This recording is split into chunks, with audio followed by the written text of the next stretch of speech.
Hola amigos. Cuando hace algunos días Vladimir Putin predijo el colapso de la Unión Europea, que hasta incluso le puso una posible fecha a finales de 2028. ¿Podemos nosotros humildes ciudadanos, creer que algo así se puede decir por una ocurrencia, sobre todo conociendo la trayectoria de quien lo dice? Más bien creo que no. Lo único que nos queda es analizar si lo que dijo puede estar basado en algún conocimiento que él maneje, si le movió la lógica ante el engendro que hoy es la unión de mercaderes.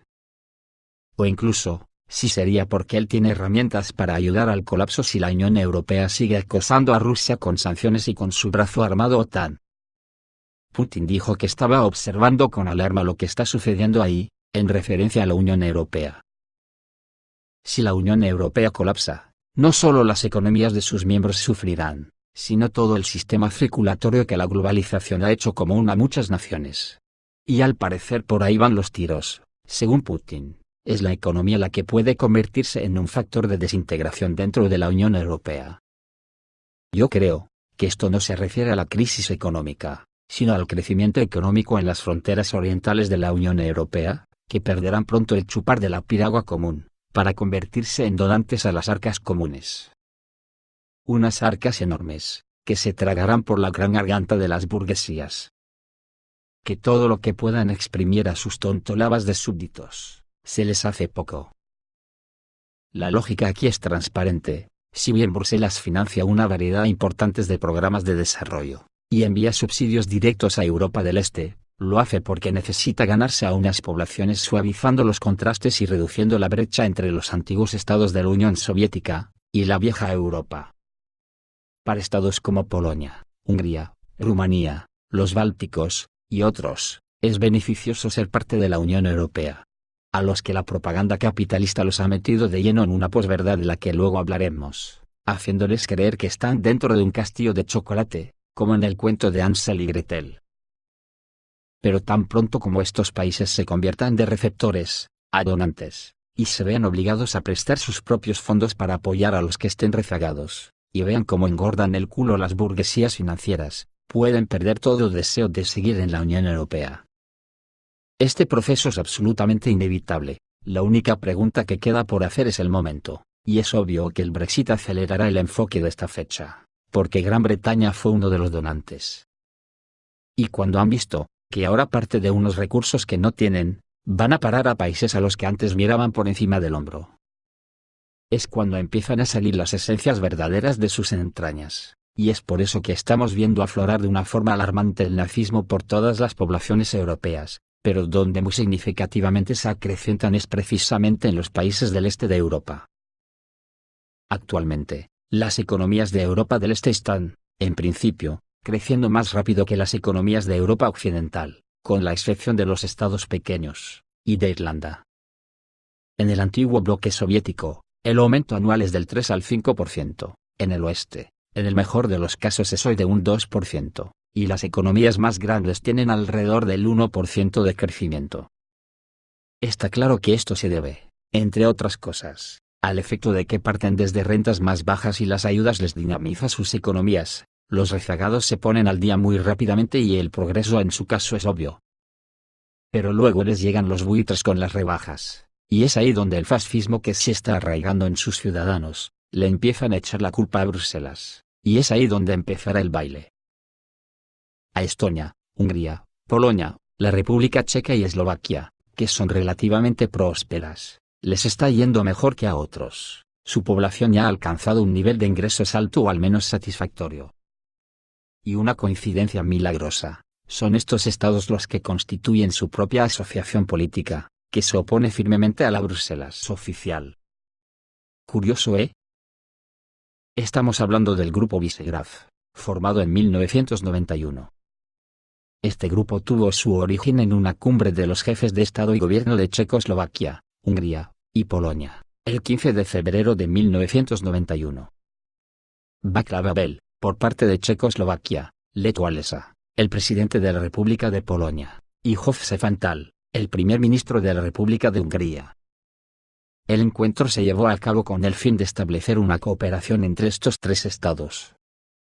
4. Con la posterior división de Checoslovaquia en 1993, para acelerar el proceso de integración europea. Irónicamente, estos países se unieron para unirse a la Unión Europea, y apoyarse mutuamente en este camino. Pero los tiempos han cambiado, y ahora este cuarteto critica duramente a Bruselas por su política de inmigración, y a los funcionarios europeos por interferencia irracional en los asuntos de los países soberanos, es decir, en sus propios asuntos. En 3 de los 4 estados del grupo, el poder está ahora en manos de los euroescépticos. En Polonia, es el partido Ley y Justicia que ganó las últimas elecciones con consignas en el espectro del conservadurismo y el nacionalismo polaco, y criticó con saña a Berlín y a Bruselas. En Hungría, Viktor Orbán no está perdiendo terreno con su partido Fidesz, y es el principal enemigo del globalista Soros. Y en la República Checa, el presidente Zeman, y el primer ministro Babiš. Y desde este cuarteto, la juventud está trabajando activamente para provocar un Maidán en Moscú, ya que en el fondo ellos quieren que Rusia se integre en Europa. Y en un contrasentido sin parangón esos mismos jóvenes se dejan convencer por quienes les inculcan una rusofobia enfermiza. Todos estos son países muy diferentes, donde hay una República Checa, atenta y tolerante, y donde Polonia o Hungría, que son opacas al oscurantismo, y todavía se imaginan a sí mismos como un imperio. Y sin embargo, están unidos por el hecho de que se han formado y madurado hasta el estado actual, precisamente como estados nacionales, donde se valora mucho el concepto de soberanía. En vista de esto, uno no debería sorprenderse de que los checos liberales hayan elegido a presidentes por 2 veces seguidas que descaradamente no usan la bandera de la Unión Europea, aunque la ley de la Unión Europea sí lo exige.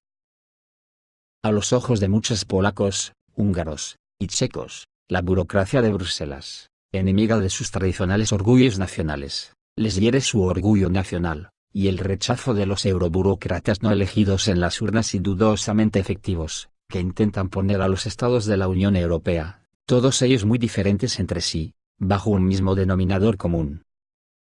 Aquí hay que agregar la aparente inconsistencia económica de la membresía en la Unión Europea. Y es por eso que el pronóstico de Vladimir Putin tiene muchos visos de hacerse realidad. Además, en verdad, nadie parece discutir el hecho de que la Unión Europea ha sufrido una crisis estructural dentro de su seno. La población de muchos países reprueba cada vez con más fuerza este diseño, y la victoria de los euroescépticos en las elecciones cada día es más espectacular, incluso que la salida de Gran Bretaña. Y es aquí donde la maquinaria propagandística de las burguesías empiezan a echar humo de tanto trabajar, para crear en las mentes de los jóvenes una realidad paralela a la verdad, ya que muchos o la mayoría lamentarán el fin de la era del socialismo. Pero la rueda de la historia no retrocede, y puede que los procesos políticos que se dieron en Europa del Este a finales de la década de 1980, y principios de la década de 1990, bajo la influencia de la posverdad que las élites han inventado, puedan ser revisados por esos jóvenes, y que además están en condiciones de hacerlo. ¿Pero qué es la posverdad en realidad? Mucho se ha escrito sobre ella, pero nadie habla claro más allá de la gramática, que dice que es una verdad posterior. Voy a intentar explicarlo, pero antes de nada quiero dejar sentado que, adentrados como estamos en la era Internet, hay 2 personajes históricos que están brillando con luz propia, de una forma que el capitalismo no encuentra armas propagandísticas para que queden desterrados del acervo cultural de la propia historia. Me estoy refiriendo a Karl Marx y a Vladimir Lenin. ¿Por qué?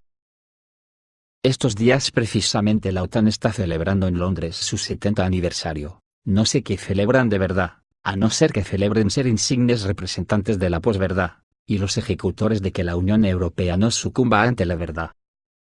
Los políticos y los líderes gubernamentales de todo el mundo están tratando activamente de utilizar la verdad posterior como una herramienta, pero pocas personas lo entienden, porque para ellos, la verdad posterior no es más que otra forma de demostrar que su oponente está bien, o mal. No tienen otra forma de enjuiciar al oponente, o está bien, o está mal.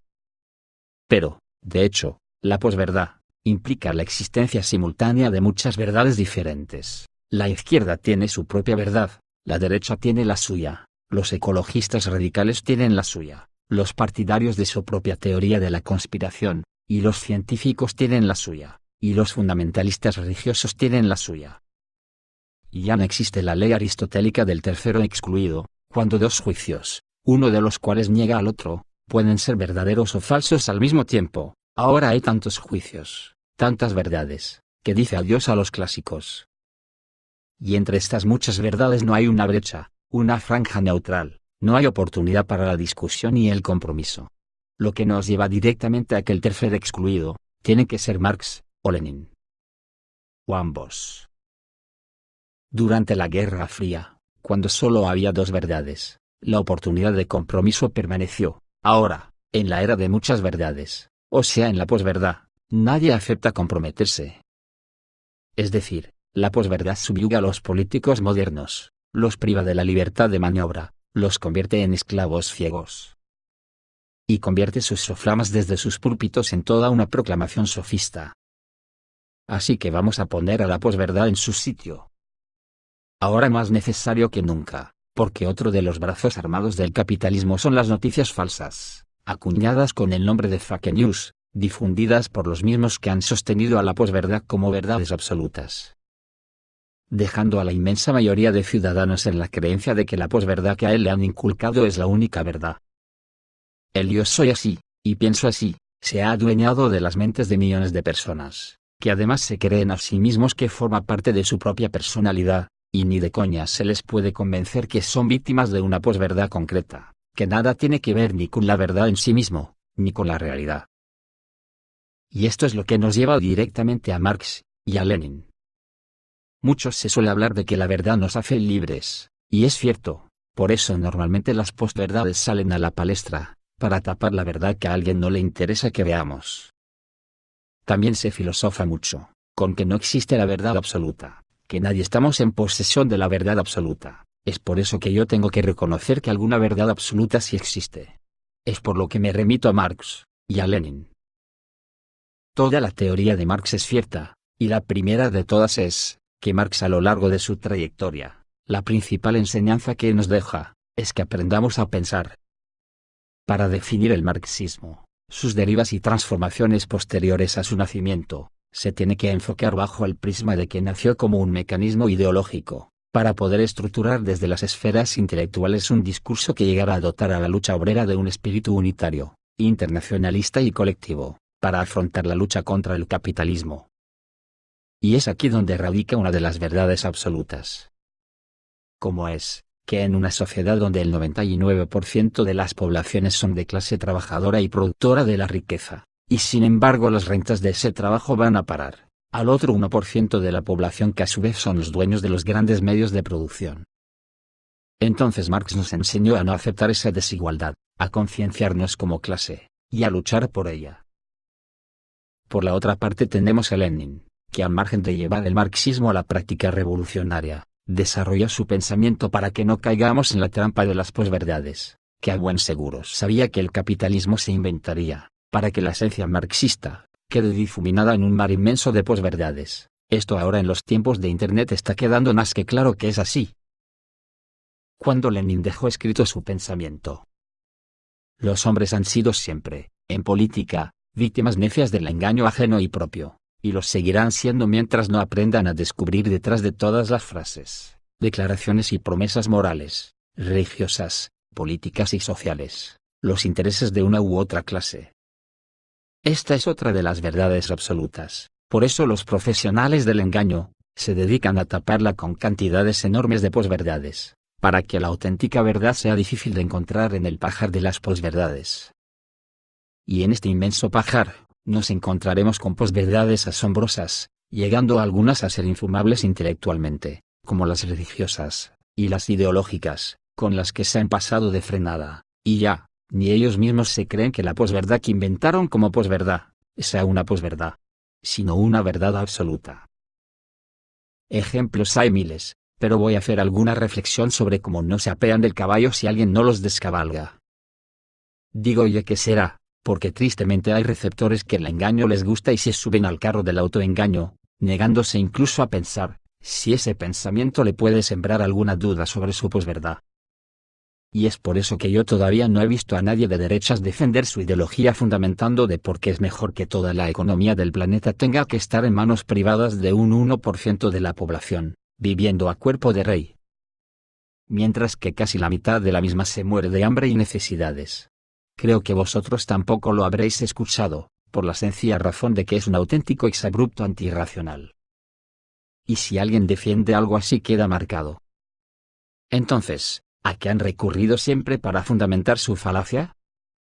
Pues a lo de siempre, a las posverdades, como fundamenta la derecha sus teorías ideológicas irracionales. Sencillo, diciendo que el socialismo es malo. Esa es la posverdad. Y si alguien se posiciona en un hipotético e inexistente centro político, su posverdad será que ni la extrema derecha, ni el marxismo sirven, y hablan de extremismos, a los que adjetivan de igualmente malos. Y si a un practicante de una religión se le pregunta, ¿por qué la ha elegido entre los cientos de religiones que hay? Seguramente su respuesta sea que su religión es la verdadera, porque está escrito en los libros sagrados que el verdadero Dios les legó. Y las demás religiones no son las verdaderas. Esa es otra de las grandes posverdades, que las otras no son las verdaderas. Porque la verdadera es la suya. Otras grandes posverdades son con las que nos bombardean cada vez que abren la boca los políticos de la Unión de Mercaderes. Todavía solo hace unas horas que ha tomado posesión de su cargo la presidenta de la Comisión Europea, Ursula von der Leyen, que para abrir boca, nada más que fue elegida, la primera posverdad que lanzó fue que iba a trabajar por recuperar los verdaderos valores de la forma de vida europea. En una clara alusión al marxismo, porque claro, ella está en el lado de las burguesías europeas, y la única forma que tiene de defender sus valores ante sus sesudos ciudadanos, es lanzar la posverdad de que el marxismo y el comunismo son malos. Y en este caso su posverdad alcanza directamente a Rusia, haciéndola blanco de las iras de las burguesías. Y uno es que llega a volverse loco cuando tiene que metabolizar tanta incongruencia, y tanta mala leche, porque esta señora, para no odiarse a sí misma por haber nacido en la tierra de Karl Marx, la toma con Lenin, y su patria. Y expatria directamente a su paisano Marx. Para que nadie piense que uno de los valores de Europa puedan ser el marxismo. ¿Dónde nació Karl Marx? Ni puta idea, solo sé que vivió muchos años en Inglaterra, y ahí escribió cosas muy malas que luego los rusos las pusieron en práctica, y en Europa no somos así. En Europa tenemos valores europeos, que nada tienen que ver con el marxismo. Esa, amigos, es una posverdad para esconder otra verdad, como que la pobreza está asolando a Europa. Bulgaria se ha convertido en el país de la Unión Europea con el mayor número de ciudadanos que viven por debajo del umbral de pobreza. Según ha dado a conocer Interfax, con referencia al Servicio Estadístico de la Unión Europea, Eurostat, que yo me imagino que además estarán cocinadas. Vivir más allá de la pobreza o la exclusión social implica al menos una de tres condiciones: bajos ingresos, serias dificultades financieras, o vivir en hogares con poco empleo. En Bulgaria, esos ciudadanos eran casi el 33%. Otros países de la Unión Europea con alta pobreza también son Rumanía, 32.5%, Grecia, 31.8%, Letonia, 28.4%, Lituania, 28.3%, Italia, 27.3%, y España, 26,1%. Las tasas de pobreza más bajas se encuentran en la República Checa, 12.2%, Eslovenia, 16.2%, Eslovaquia, 16.3%, Finlandia, 16.5%, Países Bajos, 16.7%, Dinamarca y Francia, 17,4%, y Austria, 17.5%. En total, en 2018, el 21,7% de la población de la Unión Europea vivía por debajo del umbral de pobreza. Eso dicho así, parece números sin alma, pero si lo traducimos nos da que más de 111 millones de seres humanos en la Unión Europea no tienen derecho a una vida digna. Bien, amigos, esta señora tiene que explicarnos si este es el estilo de vida europeo, y de paso recordarle de que en la Rusia actual, según esas organizaciones, el nivel de pobreza es del 12,7% de la población. Y sigue aumentando desde que ya no es socialista. Pero ni se me ocurriría preguntar, porque ya me sé la posverdad que me lanzará a la cara, que me vaya a China, a Corea del Norte, a Cuba, etcétera, etcétera. Y veré lo que es pobreza. Esto es todo, amigos, reciban un saludo. Bye.